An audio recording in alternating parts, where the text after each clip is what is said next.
খবৰ লৈ অহাৰ চেষ্টা কৰিছো কিয়নো জ্ঞানব্যাপী মছজিদক লৈ আদালতৰ তৰফৰ পৰা এক বিশেষ ৰায়দান দিয়া হৈছিল পূজা অৰ্চনা কৰাৰ অনুমতি দিয়া হৈছিল আৰু আজিৰ দিনটোত এটা ডাঙৰ খবৰ আহি পৰিছে কিয়নো জ্ঞানব্যাপী মছজিদত নিশা 2 বজাত পূজা অৰ্চনা কৰা হৈছে পুৰোহিত প্ৰশাসন আৰু আৰক্ষীয়ে মিলি এখন বৈঠক অনুষ্ঠিত কৰিছিল আৰু সেই বৈঠকৰ পাছতেই নিশা 2 বজাত পূজা অৰ্চনা কৰা হৈছে বেৰিকেড আঁতৰাই পূজা অৰ্চনা কৰিছে বুলি ইতিমধ্যে ৰাষ্ট্ৰীয় সংবাদ মাধ্যমত তথ্য প্ৰকাশ পাইছে এই মুহূৰ্তত আমি ডাঙৰ খবৰটো আপোনালোকক জনাবলৈ চেষ্টা কৰিছো ফুল প্লেট গ্ৰাফিক্সৰ সহায়ত জ্ঞানব্যাপী মছজিদত নিশা 2 বজাত সম্পন্ন হল পূজা অৰ্চনা এই মুহূৰ্তত এটা ডাঙৰ খবৰ বেৰিকেড আঁতৰাই পূজা অৰ্চনা কৰিছে ভক্তই পুৰোহিত আৰক্ষী আৰু প্ৰশাসনে এখন বৈঠকত মিলিত হৈছিল আৰু সেই বৈঠকৰ পাছতেই গভীৰ নিশা সেই বৈঠকৰ পাছতেই পূজা অৰ্চনা কৰিছে বুলি ইতিমধ্যে ৰাষ্ট্ৰীয় সংবাদ মাধ্যমত তথ্য প্ৰকাশ পাইছে জ্ঞানব্যাপী মছজিদৰ চৌহদত অৱস্থিত ব্যাকটেখানাত কৰা হৈছে পূজা অৰ্চনা আদালতৰ ৰায়দান অনুসৰি 7 দিনৰ ভিতৰত পূজা পাতল আৰম্ভ কৰিবলৈ অনুমতি দিয়া হৈছিল কিন্তু নিশা 2 বজাত ইতিমধ্যে পূজা অৰ্চনা কৰিছে বুলি ৰাষ্ট্ৰীয় সংবাদ মাধ্যমত এই তথ্য প্ৰকাশ পাইছে পূজা পাতলৰ কোনো ভিডিঅ' এই মুহূৰ্তলৈকে ৰাজহুৱা কৰা নাই সামাজিক মাধ্যমত কোনো ভিডিঅ' ৰাজহুৱা কৰা নাই কাশী বিশ্বনাথ ট্ৰাষ্ট বৰ্ডৰ উদ্যোগত পূজা অনুষ্ঠিত হ'ব বুলি বৃহৎ ৰায়দান দিয়া হৈছিল আদালতৰ তৰফৰ পৰা 30 বছৰৰ পাছত জ্ঞানব্যাপীত পুনৰ আৰম্ভ হ'ব বুলি বৃহৎ ৰায়দান দিছিল আদালতে আৰু জ্ঞানব্যাপী মছজিদ এতিয়া চৰ্চাত আছে এটা বৃহৎ হিন্দু মন্দিৰ ভাঙি জ্ঞানব্যাপী মছজিদ নিৰ্মাণ কৰা হৈছিল আৰু পূজা অৰ্চনা কৰা হ'ব বুলি আদালতৰ তৰফৰ পৰা বিশেষ ৰায়দান দিয়া হৈছিল য'ত এটা হিন্দু মন্দিৰ আছিল সেই মন্দিৰটো ভাঙি এটা মছজিদ নিৰ্মাণ কৰা হৈছে আৰু মন্দিৰটোৰ বেৰখন দেখিবলৈ পোৱা গৈছে হিন্দুৰ সকলো প্ৰতিমূৰ্তি শিলালিপি সকলো দেখিবলৈ পোৱা গৈছে য'ত শিৱলিংগ উদ্ধাৰ হৈছে আৰু হিন্দু ধৰ্মৰ সৈতে জড়িত সম্পৰ্ক থকা সকলো তাত সামগ্ৰী উদ্ধাৰ হৈছিল আমি আপোনালোকক সেই খবৰ দিবলৈ চেষ্টা কৰিছিলোঁ আৰু তাৰ পাছতে আদালতৰ তৰফৰ পৰা বৃহৎ ৰায়দান দিয়া হৈছিল যে এই মছজিদটোত পূজা পাতল কৰা হ'ব 7 দিনৰ ভিতৰত পূজা পাতল আৰম্ভ কৰিবলৈ অনুমতি দিয়া হৈছিল কাশী বিশ্বনাথ ট্ৰাষ্ট বৰ্ডৰ উদ্যোগত অনুষ্ঠিত কৰা হ'ব পূজাই বুলি আদালতে অনুমতি দিছিল আৰু জ্ঞানব্যাপী চৌহদত অৱস্থিত ব্যাকটেখানাত পূজা অৰ্চনা কৰা হ'ব বুলি অনুমতি দিয়াৰ পাছতে নিশা 2 বজাত এখন বৈঠকৰ পাছত পূজা অৰ্চনা হৈছে বুলি ইতিমধ্যে ৰাষ্ট্ৰীয় সংবাদ মাধ্যমত তথ্য প্ৰকাশ কৰা হৈছে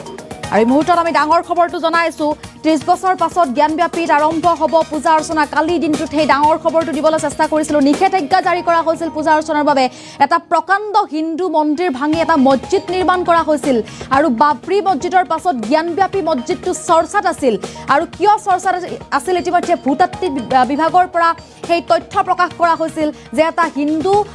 মন্দিৰ ভাঙি এটা মছজিদ নিৰ্মাণ কৰা হৈছে য'ত হিন্দুৰ শিলালিপি পোৱা গৈছে হিন্দু ধৰ্মৰ লগত সম্পৰ্ক থকা শিলালিপি পোৱা গৈছে য'ত বৈজ্ঞানিক পদ্ধতিৰে সকলো অনুসন্ধান কৰিছে আৰু সেই অনুসন্ধানৰ পাছতে ভূতাত্ত্বিক বিভাগৰ তৰফৰ পৰা বিশেষ তথ্য দিয়া হৈছিল আৰু এই মুহূৰ্তত ডাঙৰ খবৰ আহি পৰিছে ৰাষ্ট্ৰীয় সংবাদ মাধ্যমৰ তৰফৰ পৰা অৰ্থাৎ আজতাকে এই খবৰ দিছে আমি আপোনালোকক এই খবৰ দেখুৱাবলৈ চেষ্টা কৰিম ইয়াত আপোনালোকে দেখিবলৈ পাইছে ৰাষ্ট্ৰীয় সংবাদ মাধ্যমৰ তৰফৰ পৰা ইয়াত কোৱা হৈছে যে ৰাত 2 बजे हुई ज्ञानव्यापी के व्यस्त एखाने में पूजा हटवाएगे बेरिकेड अर्थात बेरिकेड आतराई पूजा अर्चना কৰিছে বুলি ইতিমধ্যে ৰাষ্ট্ৰীয় সংবাদ মাধ্যমৰ তৰফৰ পৰা কোৱা হৈছে আৰু অনুমতি দিয়া হৈছিল আদালতৰ তৰফৰ পৰা যে অতি শীঘ্ৰে পূজা অৰ্চনা কৰা হ'ব 7 দিনৰ ভিতৰত পূজা অৰ্চনা কৰিব বুলি ইতিমধ্যে অনুমতি দিয়া হৈছিল আৰু তাৰ পাছতেই ৰাষ্ট্ৰীয় সংবাদ মাধ্যমৰ তৰফৰ পৰা এই বিশেষ তথ্য দিছে যে পূজা অৰ্চনা ইতিমধ্যে কৰা হৈছে ৰাতি 2 বজাত ইতিমধ্যে পূজা অৰ্চনা হৈ গৈছে এখন বিশেষ বৈঠকত আছিল আৰু সেই বিশেষ বৈঠকৰ পাছতেই পূজা অৰ্চনা কৰিছে বুলি ইতিমধ্যে ৰাষ্ট্ৰীয় সংবাদ মাধ্যমত এই তথ্য প্ৰকাশ পাইছে আমি ফুল প্লেট গ্ৰাফিক্স পুনৰবাৰ দিবলৈ চেষ্টা কৰিছোঁ যেটো তথ্য জনাই আছো এই মুহূৰ্তত আমি অসম লাইভ 24ৰ দৰ্শকসকলক তথ্য জনাই আছো আৰু তাৰ পাছতে এতিয়া জ্ঞানব্যাপী মছজিদত নিশা 2 বজাত পূজা অৰ্চনা কৰা হৈছে বুলি তথ্য প্ৰকাশ পাইছে বেৰিকেড আঁতৰাই পূজা কৰিলে ভক্তসকলে পূজা অৰ্চনা কৰিছে বেৰিকেড আঁতৰাই প্ৰশাসন আৰক্ষী আৰু পুৰোহিতসকলৰ গভীৰ নিশা আছিল এখন বৈঠক আৰু সেই বৈঠকৰ পাছত পূজা অৰ্চনা কৰিছে বুলি জানিব পৰা গৈছে আৰু বৈঠকৰ পাছতে জ্ঞানব্যাপী মছজিদৰ চৌহদত অৱস্থিত ব্যাকটেখানাত পূজা অৰ্চনা কৰা হৈছে আদালতৰ ৰায়দান অনুসৰি 7 দিনৰ ভিতৰত পূজা পাতল কৰা আৰম্ভ কৰিবলৈ অনুমতি দিয়া হৈছিল আমি যদি সম্ভৱ হয় কালিৰ দিনটোত আদালতৰ তৰফৰ পৰা কি কৈছিল এডভোকেটে আমাৰ হাতত মন্তব্য আছে আমি এছটিডিৰ লগতে মন্তব্য আপোনালোকৰ মাজলৈ আগবঢ়াইছো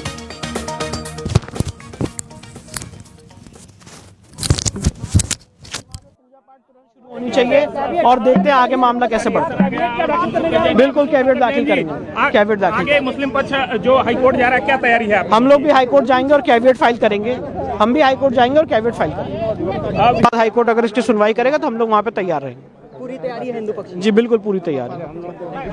1993 में उससे पहले पूजा पाठ होती थी। तत्कालीन सरकार जो मुलायम सिंह की सरकार थी उसको लोहे के पट्टिका से घिरवा करके अब पूजा बंद कर दिया बिना किसी सक्षम न्यायालय के आदेश के। एक उस पर मुकदमा दाखिल किया गया, उसमें 2 रिलीफ मांगे गए। पहला रिलीफ मांगा गया ब्यास जी के तहखाना के दरवाजे खिड़की टूटे हुए हैं, जर्जर हैं और है ही नहीं दरवाजे खिड़की, बाकी ठीक नहीं है। उस पर अब अंजुमन इंतजामिया बलात् कब्जा करने पर आमदा है, उसको रोका जाए और उसको जिलाधिकारी को रिसीवर नियुक्त कर दिया जाए। कोर्ट ने 17 जनवरी 2024 को आदेश कर दिया और 24 जनवरी 2024 को जिलाधिकारी ने अपने कस्टडी में ले लिया उसको। पुनः हम लोगों ने दूसरी प्रेयर के लिए, दूसरी प्रार्थना के लिए बल दिया। कल कहा 30 जनवरी को कि हम लोग पूजा पाठ प्रारंभ करा दी जाए, चूंकि वो हम प्रार्थना पत्र 9 का स्वीकार कर लिया गया, उसमें दूसरा रिलीफ पर कोई आदेश नहीं हुआ है। अंजुमन इंतजामिया द्वारा अपना आपत्ति जताई गई। आज न्यायालय ने उसका स्पष्ट आदेश कर दिया कि रिसीवर जिलाधिकारी और काशी विश्वनाथ ट्रस्ट और वादी मिल करके इसको पुजारी नियुक्त करके पूजा प्रारंभ करेंगे। 7 दिन के अंदर वो पट्टिका लोहे का हटा करके अब पूजा प्रारंभ कराएंगे। ये बहुत बड़ी सफलता मान करके चलिए और ये न्याय की जीत है, सत्य की जीत है।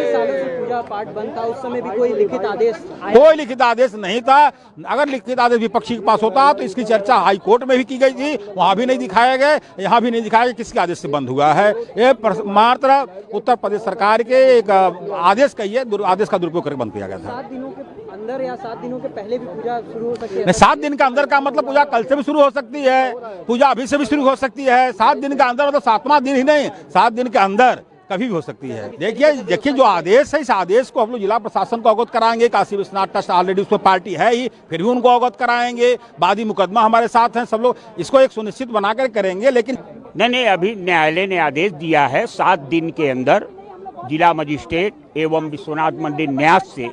व्यवस्था बनाकर वहां पर पुजारियों की नियुक्ति की जाएगी और भगवान के नियमित पूजा का आज अधिकार न्यायालय ने दिया है, वहां पूजा पाठ होगा। हम शिव प्रसाद पांडे, लिंगिया महाराज, बाद मित्र आदि विश्वेश्वर ज्योतिर्लिंग। इसको जीत भी कह सकते हैं, सफलता भी कह सकते हैं और सत्य की जीत है, क्योंकि बिना किसी कारण के 1993 में उससे पहले पूजा पाठ होती थी। तत्कालीन सरकार जो मुलायम सिंह की सरकार थी उसको लोहे के पट्टिका से घिरवा करके अब पूजा बंद कर दिया बिना किसी सक्षम न्यायालय के आदेश के। एक उस पर मुकदमा दाखिल किया गया, उसमें 2 रिलीफ मांगे गए। पहला रिलीफ मांगा गया ब्यास जी के तहखाना के दरवाजे खिड़की टूटे हुए हैं, जर्जर हैं और है ही नहीं दरवाजे खिड़की, बाकी ठीक नहीं है। उस पर अब अंजुमन इंतजामिया बलात् कब्जा करने पर आमदा है, उसको रोका जाए और उसको जिलाधिकारी को रिसीवर नियुक्त कर दिया जाए। कोर्ट ने 17 जनवरी 2024 को आदेश कर दिया और 24 जनवरी 2024 को जिलाधिकारी ने अपने कस्टडी में ले लिया उसको। पुनः हम लोगों ने दूसरी प्रेयर के लिए, दूसरी प्रार्थना के लिए बल दिया। कल कहा 30 जनवरी को कि हम लोग पूजा पाठ प्रारंभ करा दी जाए, चूंकि वो हम प्रार्थना पत्र 9 का स्वीकार कर लिया गया, उसमें दूसरा रिलीफ पर कोई आदेश नहीं हुआ है। अंजुमन इंतजामिया द्वारा अपना आपत्ति जताई गई। आज न्यायालय ने उसका स्पष्ट आदेश कर दिया कि रिसीवर जिलाधिकारी और काशी विश्वनाथ ट्रस्ट और वादी मिल करके इसको पुजारी नियुक्त करके पूजा प्रारंभ करेंगे। 7 दिन के अंदर वो पट्टिका लोहे का हटा करके अब पूजा प्रारंभ कराएंगे।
আমি আপোনালোকক জনাই আছো এটা ডাঙৰ খবৰ জ্ঞানব্যাপী মছজিদক লৈ আদালতৰ তৰফৰ পৰা এক বিশেষ ৰায়দান দিয়া হৈছিল চৰ্চাত যেহেতু বাবৰি মছজিদৰ পাছত জ্ঞানব্যাপী মছজিদ এটা হিন্দু মন্দিৰ ভাঙি প্ৰকাণ্ড এটা হিন্দু মন্দিৰ ভাঙি মছজিদ নিৰ্মাণ কৰা হৈছিল য'ত হিন্দু ধৰ্মৰ লগত সংগতি থকা বা সম্পৰ্ক থকা শিলালিপি পোৱা গৈছিল ত্ৰিশূল তাত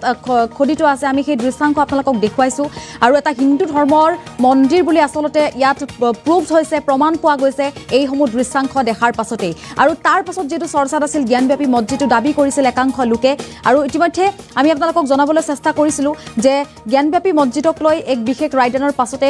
ক্ষোভ প্ৰকাশ কৰিছিল মুছলমান লোকসকলে তেওঁলোকে আদালতৰ কাষ চাপিব বুলি মুছলমান লোকসকলে ইতিমধ্যে মন্তব্য কৰা দেখিবলৈ পোৱা গৈছিল আমি সেই খবৰ আপোনালোকক কালিৰ দিনটোত দিবলৈ চেষ্টা কৰিছিলোঁ আৰু আজিৰ দিনটোত এই ডাঙৰ খবৰটো আহি পৰিছে ৰাষ্ট্ৰীয় সংবাদ মাধ্যমৰ তৰফৰ পৰা এটা বিশেষ খবৰ দিয়া হৈছে যে জ্ঞানব্যাপী মছজিদত নিশা 2 বজাত ইতিমধ্যে পূজা অৰ্চনা কৰা হৈ গ'ল কালিৰ দিনটোত আদালতৰ তৰফৰ পৰা এক বিশেষ ৰায়দান দিয়া হৈছিল যে 7 দিনৰ ভিতৰত জ্ঞানব্যাপী মছজিদত পূজা অৰ্চনা কৰা হ'ব আৰু আজিৰ দিনটোত এই খবৰটো আপোনালোকক দি আছো যে নিশা 2 বজাত ইতিমধ্যে পূজা অৰ্চনা সম্পূৰ্ণ হৈ গ'ল বুলি ইতিমধ্যে ৰাষ্ট্ৰীয় সংবাদ মাধ্যম আজতকে এই তথ্য প্ৰকাশ কৰিছে যেহেতু এক চৰ্চাৰ বিষয় হৈ পৰিছে মুছলমান পক্ষই নামাজৰ অনুমতি লাগে বুলি আদালতৰ কাষ চাপিব বুলি মুছলমানৰ লোকসকলে দাবী উত্থাপন কৰিছিল প্ৰতিবাদো কৰিছিল আৰু জ্ঞানব্যাপী চৌহদত অৱস্থিত ব্যাক টেখানাত কৰা হ'ব পূজা এই মুহূৰ্তত আমি আপোনালোকক খবৰটো দি আছো পূজা অৰ্চনা কৰা হ'ব বুলি অনুমতি দিয়া হৈছিল 30 বছৰ পাছত যে নিষেধাজ্ঞা আছিল সেয়া 30 বছৰ পাছত পুনৰ আৰম্ভ হ'ব পূজা অৰ্চনা বুলি কালিৰ দিনটোত আদালতৰ তৰফৰ পৰা বিশেষ ৰায়দান দিয়া হৈছিল আৰু জ্ঞানব্যাপী মছজিদক লৈ আদালতৰ ৰায়ৰ বিৰুদ্ধে এতিয়া মুছলমান পক্ষ যাব বুলিও আমি সেই খবৰ আপোনালোকক দিছিলোঁ উচ্চ ন্যায়ালয়ৰ কাষ চাপিব মুছলমান পক্ষ জ্ঞানব্যাপী মছজিদক লৈ বৃহৎ ৰায়দান দিছে এতিয়া আদালতে আৰু জ্ঞানব্যাপী মছজিদত পূজা পাতলৰ অনুমতি 7 দিনৰ ভিতৰত পূজা পাতল আৰম্ভ কৰাৰ অনুমতি প্ৰদান কৰা হৈছিল আৰু এই প্ৰকাণ্ড হিন্দু মন্দিৰটোত অৰ্থাৎ যেতিয়া মছজিদ নিৰ্মাণ কৰা হৈছিল সকলোবোৰ সামগ্ৰীৰে তেওঁলোকে আৰু কিছু সামগ্ৰী এড কৰি তেওঁলোকে এটা মছজিদ নিৰ্মাণ কৰিছিল ভূতাত্ত্বিক বিভাগে এই তথ্য প্ৰকাশ কৰিছিল আৰু তাৰ পাছতেই এতিয়া এই মছজিদটোক লৈ এতিয়া সকলোৱে দাবী কৰিছে মুছলমান পক্ষই দাবী কৰিছে যে ইয়াত পূজা অৰ্চনা হ'ব নোৱাৰে বা পূজা অৰ্চনা হোৱাক লৈ মুছলমান পক্ষই আদালতৰ কাষ চাপিব বুলি ইতিমধ্যে দাবী কৰা হৈছে আৰু কাশী বিশ্বনাথ ট্ৰাষ্ট বৰ্ডৰ উদ্যোগত পূজা অৰ্চনা অনুষ্ঠিত হ'ব বুলি বৃহৎ ৰায়দান দিয়া হৈছিল আদালতৰ তৰফৰ পৰা আৰু তাৰ পাছত এই মছজিদটো চৰ্চাত আছে এতিয়া প্ৰতিবাদো কৰিছিল একাংশ লোকে আদালতৰ তৰফৰ পৰা বিশেষ ৰায়দান দিয়াৰ পাছত প্ৰতিবাদ কৰিছিল একাংশ লোকে যে নামাজৰ অনুমতি লাগিব আমাক মছজিদত পূজা অৰ্চনা নহয় নামাজৰ অনুমতি লাগিব বুলি কালিৰ দিনটোত তথ্য বা তেওঁলোকে প্ৰতিবাদ কৰিছিল আৰু তাৰ পাছত নিশা 2 বজাত এই মছজিদটোত ইতিমধ্যে পূজা অৰ্চনা হৈছে বুলি তথ্য পোৱা গৈছে আৰু ৰাষ্ট্ৰীয় সংবাদ মাধ্যম আজতকে এই তথ্য প্ৰকাশ কৰিছে আমি কিছু দৃশ্যাংশ আপোনালোকক দেখুৱাইছো কালিৰ দিনটোৰ সেই দৃশ্যাংশ আৰু জ্ঞানব্যাপী মছজিদৰ পাছতে এনেদৰে লোকসকলে প্ৰতিবাদ কৰিছিল বা আদালতৰ লোকসকলে এনেদৰে বৃহৎ ৰায়দান দিয়া দেখিবলৈ পোৱা গৈছিল আৰু ৰাষ্ট্ৰীয় সংবাদ মাধ্যমত আজিৰ দিনটোত এই তথ্য প্ৰকাশ পাইছে নিশা 2 বজাত ইতিমধ্যে পূজা পাতল হৈ গ'ল এখন বৈঠক অনুষ্ঠিত হৈছিল প্ৰশাসন আৰক্ষী লগতে পুৰোহিতসকল আছিল সেই বৈঠকখনত আৰু সেই বৈঠকখনৰ পাছতে বেৰিকেড আঁতৰাই পূজা অৰ্চনা কৰিছে বুলি জানিব পৰা গৈছে আৰু সেই দৃশ্যাংশ কিন্তু বৰ্তমান সামাজিক মাধ্যমত কোনো ধৰণৰ ৰাজহুৱা কৰা নাই দৃশ্যাংশ হয়তো কিছু সময় পাছত সেই দৃশ্যাংশ আমি আপোনালোকক দেখুৱাবলৈ সক্ষম হ'ম যদিহে সামাজিক মাধ্যমত কিছু দৃশ্যাংশ পোৱা যায় তেতিয়া হয়তো আমি আপোনালোকক সেই দৃশ্যাংশ দেখুৱাবলৈ চেষ্টা কৰিম আৰু এই মুহূৰ্তত পুনৰবাৰ আমি সেই কালিৰ দিনটোত যি মন্তব্য আছিল আদালতৰ তৰফৰ পৰা যি ৰায়দান দিয়া হৈছিল যদি সম্ভৱ হয় মন্তব্য পুনৰবাৰ আগবঢ়াব বিচাৰিম कि वहाँ पे पूजा पाठ तुरंत शुरू होनी चाहिए और देखते हैं आगे मामला कैसे बढ़ता है बिल्कुल कैविएट दाखिल करेंगे कैविएट दाखिल मुस्लिम पक्ष जो हाईकोर्ट जा रहा है क्या तैयारी है हम लोग भी हाईकोर्ट जाएंगे और कैविएट फाइल करेंगे हम भी हाईकोर्ट जाएंगे और कैविएट फाइल करेंगे हाईकोर्ट अगर इसकी सुनवाई करेगा तो हम लोग वहाँ पे तैयार रहेंगे पूरी तैयारी है हिंदू पक्ष जी बिल्कुल पूरी तैयारी 1993 में उससे पहले पूजा पाठ होती थी तत्कालीन सरकार जो मुलायम सिंह की सरकार थी उसको लोहे के पट्टिका से घिरवा करके अब पूजा बंद कर दिया बिना किसी सक्षम न्यायालय के आदेश के एक उस पर मुकदमा दाखिल किया गया उसमें 2 रिलीफ मांगे गए पहला रिलीफ मांगा गया ब्यास जी के तहखाना के दरवाजे खिड़की टूटे हुए हैं जर्जर हैं और है ही नहीं दरवाजे खिड़की बाकी ठीक नहीं है उस पर अब अंजुमन इंतजामिया बलात् कब्जा करने पर आमदा है उसको रोका जाए और उसको जिलाधिकारी को रिसीवर नियुक्त कर दिया जाए कोर्ट ने 17 जनवरी 2024 को आदेश कर दिया और 24 जनवरी 2024 को जिलाधिकारी ने अपने कस्टडी में ले लिया उसको पुनः हम लोगों ने दूसरी प्रेयर के लिए दूसरी प्रार्थना के लिए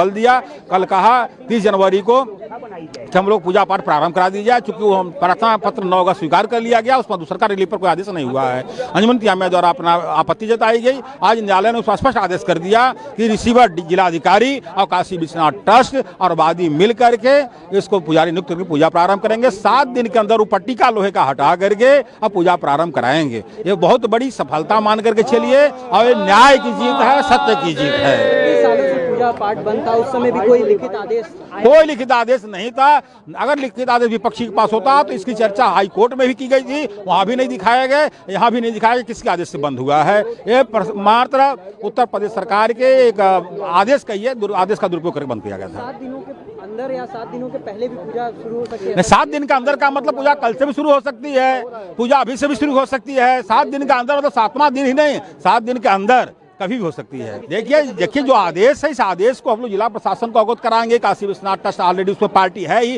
फिर भी उनको अवगत कराएंगे। वादी मुकदमा हमारे साथ हैं, सब लोग इसको एक सुनिश्चित बनाकर करेंगे। लेकिन जो आपने कहा कि कब से हो सकता है, इस पर मैं कहा कि अभी से भी हो सकता है, 7 दिन के अंदर कभी हो सकता है। हमारी पूरी डिमांड है कि वहाँ पे पूजा पाठ तुरंत शुरू होनी चाहिए, और देखते हैं आगे मामला कैसे बढ़ता है। बिल्कुल कैविएट दाखिल करेंगे, कैविएट दाखिल आगे मुस्लिम पक्ष जो हाईकोर्ट जा रहा है, क्या तैयारी है आपकी? हम लोग भी हाईकोर्ट जाएंगे। और नहीं, अभी न्यायालय ने आदेश दिया है 7 दिन के अंदर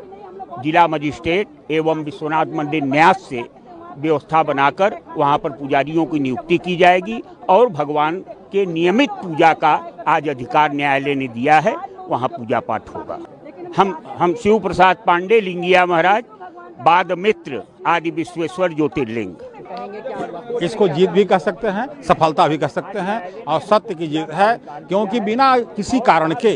1993 में उससे पहले पूजा पाठ होती थी। तत्कालीन सरकार जो मुलायम सिंह की सरकार थी, उसको लोहे के पट्टिका से घिरवा करके अब पूजा बंद कर दिया बिना किसी सक्षम न्यायालय के आदेश के। एक उसमें मुकदमा दाखिल किया गया, उसमें 2 रिलीफ मांगे गए। पहला रिलीफ मांगा गया ब्यास जी के तहखाना के दरवाजे खिड़की टूटे हुए हैं, जर्जर हैं, और है ही नहीं दरवाजे खिड़की, बाकी ठीक नहीं है। उस पर अब अंजुमन इंतजामिया बलात् कब्जा करने पर आमदा है, उसको रोका जाए और उसको जिलाधिकारी को रिसीवर नियुक्त कर दिया जाए। कोर्ट ने 17 जनवरी 2024 को आदेश कर दिया, और 24 जनवरी 2024 को जिलाधिकारी ने अपने कस्टडी में ले लिया उसको। पुनः हम लोगों ने दूसरी प्रेयर के लिए, दूसरी प्रार्थना के लिए बल दिया। कल कहा 30 जनवरी को कि हम लोग पूजा पाठ प्रारंभ करा दी जाए, चूंकि वो हम प्रार्थना पत्र 9 अगस्त स्वीकार कर लिया गया, उसमें सरकारी रिलीफ पर कोई आदेश नहीं हुआ है। अंजुमन इंतजामिया द्वारा अपना आपत्ति जताई गई। आज न्यायालय ने उसका स्पष्ट आदेश कर दिया कि रिसीवर जिलाधिकारी और काशी विश्वनाथ ट्रस्ट और वादी मिल करके